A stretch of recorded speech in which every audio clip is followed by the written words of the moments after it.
What's up, beautiful jellyfish? It's Tracy. There we go, starting this video off really strong. Hope you guys are all doing well. Thank you so much for joining me today on Friday's Feature Cards. If I sound a little bit tired in this video, it's because I am. I've had a really long week. It's been really crazy with school and stuff, so, yeah. But I wanted to film this for you guys.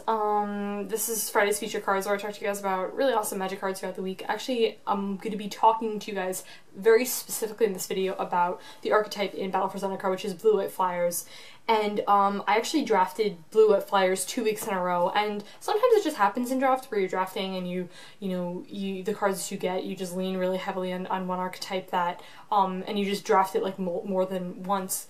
And I feel like when you look at a lot of the different archetypes that are getting drafted in Battle for Zendikar, I feel like black, white life drain is getting a lot of attention, landfall, allies, and I feel like Blue-White Flyers is popular, but I feel like I haven't heard that much about it, and I feel like it's very strong because a lot of people just can't deal with your board.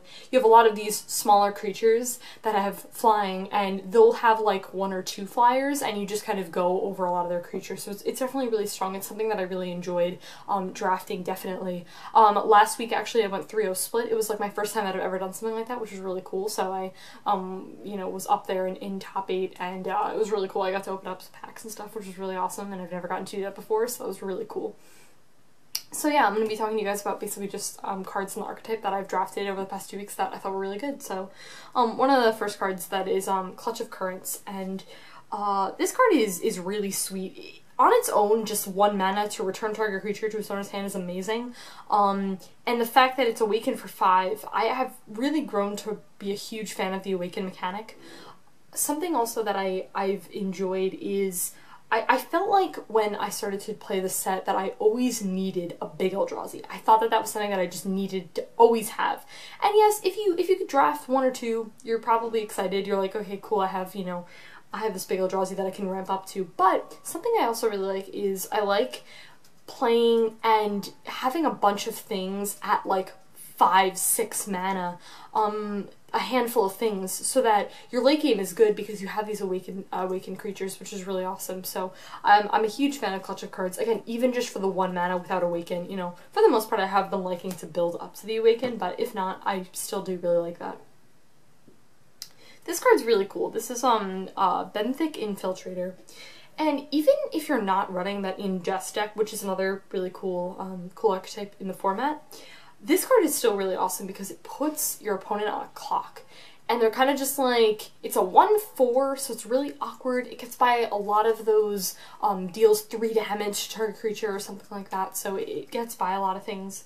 And it just can't be blocked, so they're kind of like, you have really no reason not to swing in with this creature. And again, even if you're not doing the Ingest deck, I think it's still a really cool thing to have in this card, though, that it does have Ingest, so that you can thin through their deck and potentially take out some big threats in their deck, so I think that's really cool.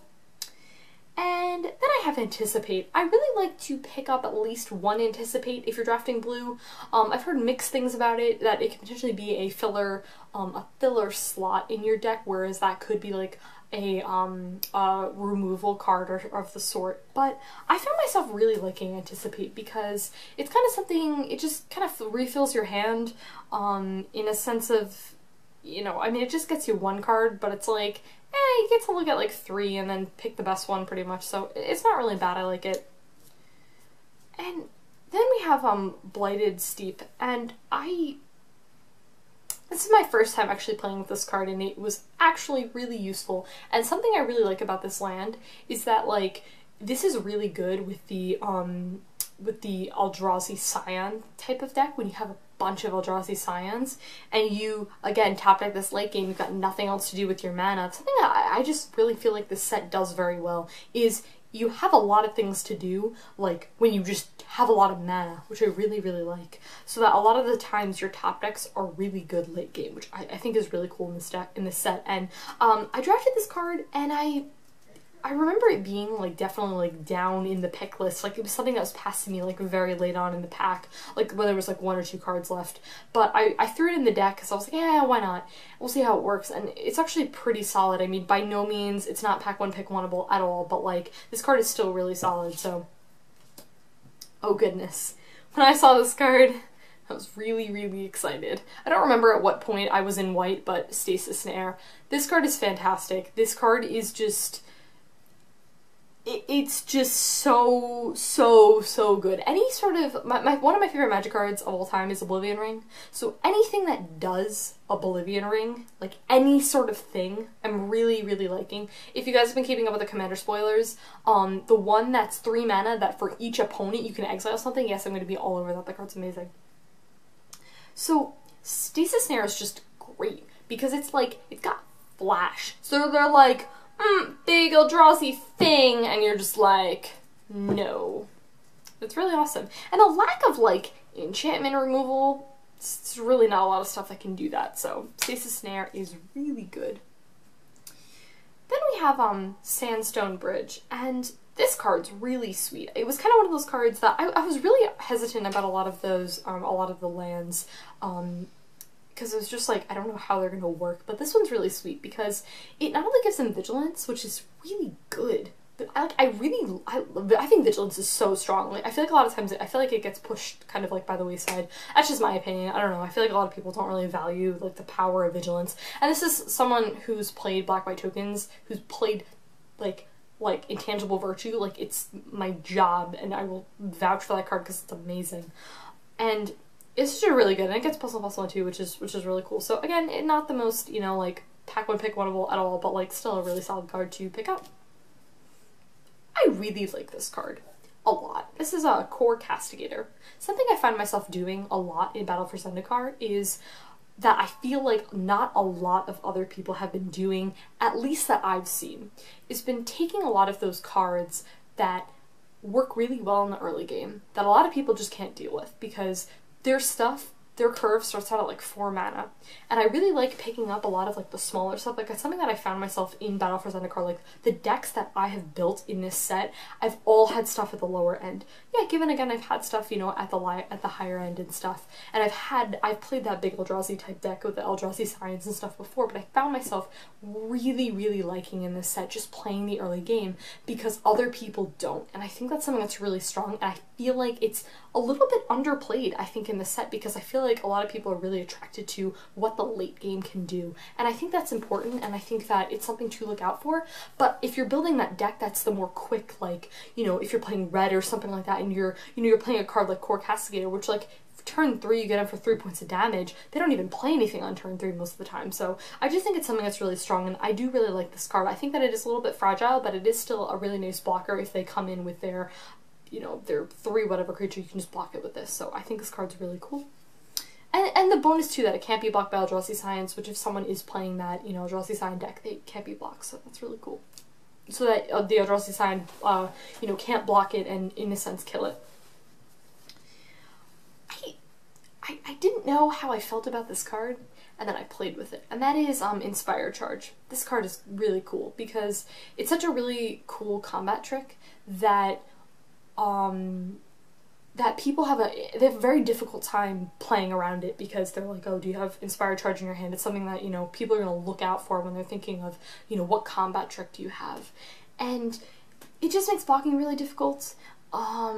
People are like, you know, maybe, you know, more hesitant to take in more damage or something like that. Definitely something that I wouldn't really have more than 2 of in the deck. I think 1 is really fair, to be honest. I think it's a really solid card, and I think it works well in a lot of different decks. Okay, this card. This was not the past week, but the week before when I drafted. Pack 1 pickable, hands down, and that is Windrider Patrol. Easily the best blue uncommon in this entire format. It is entire set. It is absolutely amazing. Easily pack 1 pick oneable. First off, it's 5 mana for a 4/3. That's pretty good. It's 5 mana for a 4/3 with flying. Really good. And then when it deals combat damage to a player, which again, going back to flying and how you have the advantage with flying because your opponents don't play a lot of it if you have the majority of it. Especially if you're going in your pod and you pick all those cards and stuff. You know, they pick up like 1 or 2 and you have like a lot of them. And then when it does combat damage, you get to scry 2. That's amazing. This card is great. And then we have Courier Griffen. I like this card a lot. It's pretty simple. I think it's nothing like super fancy, but I do really like it. I like the the advantage of gaining the 2 life, which I think is relevant because a lot of people are playing very, very aggressive decks, so I like that. And then I have Ghostly Sentinel, and this card is fantastic. Like, it's 5 mana for what it does, but it's so good. Like, you get this out turn 5, and then you can just constantly swing with this thing. You don't have much of a drawback because it has Vigilance. Again, going back to Vigilance, I feel like it's very underrated. It's just absolutely fantastic. This was another card that I didn't realize quite how good this card was until I played with it, and that is Fortified Rampart. And this card is just so good against so many different decks because it's like, it's got that 6 toughness, and people are just like, I mean, yup. It's like they gotta swing in with another creature then because they know you're gonna block one of them with it. And again, if you're, pretty much this card's good in like everything unless you're fighting against flyers, for the most part. Yeah, cool. And then I have Rush of Ice, and again, this card's very similar to, what is the Clash of something? Clash of Currents. And this card's just really sweet. Again, I really like the Awaken mechanic, definitely something that you're going to want to look out for. And something I love about these Awaken cards in blue in particular, I think, is that with, a lot of times, like if you're playing like a more control version in draft, a lot of times you may have like less creatures. So because you don't have less creatures, you kind of need something, you need to swing at them to get their life total to 0 and win. But with cards like this, it kind of kills 2 birds with 1 stone because you get that controlling aspect, but you also get a creature out of it. So I just think Awaken is just really good. I think it's really strong in blue, which may not be running as many creatures because they're running more cards like Anticipator, things like that. So I really like that about Rush of Ice. And then I have Tightening Coils, and this card is just really good. It's you can just slam it down basically on anything of theirs that's really big and threatening, and it's kind of just sits there, and the enchantment's just kind of there, just J-chilling pretty much for the most part. So that card's really sweet. And the last card that I want to talk to you guys in this video is Coralheim Guide. This card is fantastic. I can't say enough good things about this card because people just can't really deal with it once you activate that. Like, you can have like a big flyer or a big Eldrazi or like whatever it is, and they just cannot deal with it, and it's just really, really good.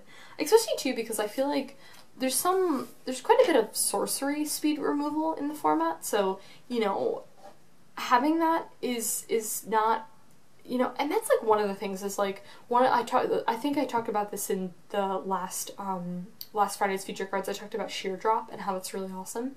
But the thing about Sheer Drop is that they have to swing at you, and it's sorcery speed. So what if you like, have a Sheer Drop and they like swing in at you, and you've got like, I don't know, you've got like not a lot of life left or something like that, and you're like, okay, I really wish this was like a Stasis Snare or like something like that. So I think that the sorcery speed removal can potentially be a downfall in the set. Sheer Drop is still really awesome, and that's not to say that, but yeah, guys, that was it. Hope you guys enjoy your weekend and your day/night, and I'll talk to you later. Bye.